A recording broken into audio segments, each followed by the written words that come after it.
New York times के मुताबिक Israel ने हमास अटैक में यूएन स्टाफ के शामिल होने के सबूत दिए हैं। इजराइल ने कहा कि यूएन के एक स्टाफ मेंबर ने इजरायली महिला को अगवा करने में हमास आतंकियों की मदद की थी। इसके अलावा एक मेंबर आतंकियों को हथियार सप्लाई कर रहा था। एक स्टाफ मेंबर ने लोगों की जान भी ली थी और इजराइल ने 26 जनवरी को यूएन एजेंसी के स्टाफ पर हमास अटैक में शामिल होने का आरोप लगाया है। इसके बाद 12 कर्मचारियों को बर्खास्त कर दिया गया है और इस बीच जॉर्डन सीरिया बॉर्डर पर बने अमेरिकी सैन्य ठिकाने पर रविवार देर रात ड्रोन अटैक हुआ और इसमें 3 अमेरिकी सैनिकों की मौत हो गई। इजराइल गाजा में अपने लोगों को बसाने का प्लान बना रहा है।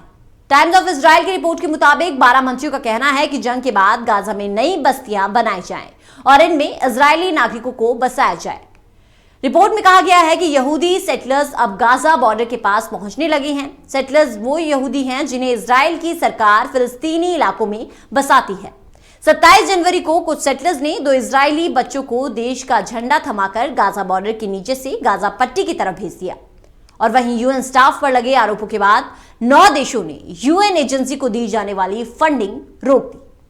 इसके बाद यूएन ने अमेरिका समेत 8 देशों से अपील की है कि वो इस संगठन की फंडिंग बंद ना करे, क्योंकि ये दुनिया में उन देशों या वहां के लोगों की मदद करता है जो किसी न किसी रूप में हिंसा या भूख से जुड़ी मुश्किलों का सामना कर रहे हैं।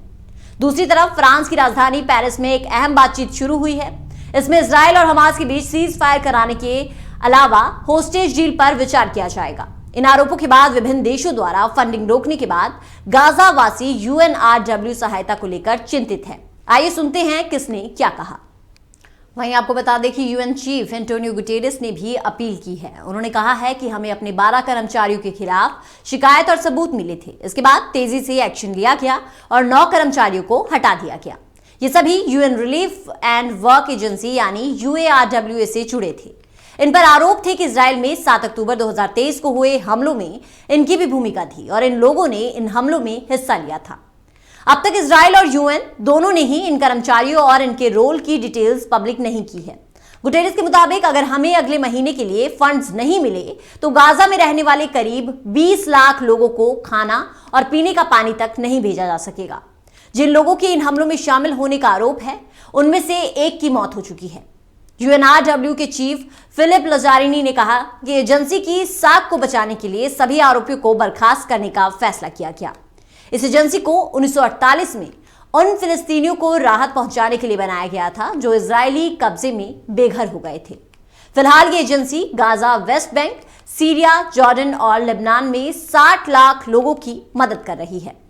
इसका आम नागरिकों तक राहत का सामान पहुंचाना और उनकी मदद करना है। अब तक America, Britain, Finland, Canada, Australia, Italy, Germany, Finland और स्विट्जरलैंड यूएनआरडब्ल्यू को फंड रोकने का ऐलान कर चुके हैं।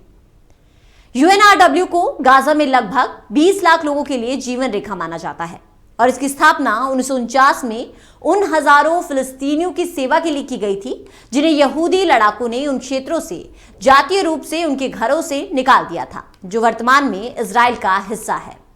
यानी कि अगर यूएन को फंड नहीं मिलता है, क्योंकि जो ये यूएनआरडब्ल्यू है, ये जो एजेंसी है, ये उन लोगों के लिए है जिन्हें खाना नहीं मिलता या जिनके पास बहुत सारी मुश्किलें होती है युद्ध के दौरान या किसी भी महामारी के दौरान, उन तक खाना मुहैया कराया जाता है। लेकिन अगर फंडिंग नहीं होगी तो उन तक खाना नहीं पहुंचाया जाएगा। लेकिन देखना होगा कि जो 9 देश जिन्होंने फंडिंग रोकी है, क्या वो अपना फैसला वापस लेते हैं या इसी फैसले पर कायम रहते हैं, और अगर कायम रहते हैं तो यूएन पर इसका असर कितना होगा।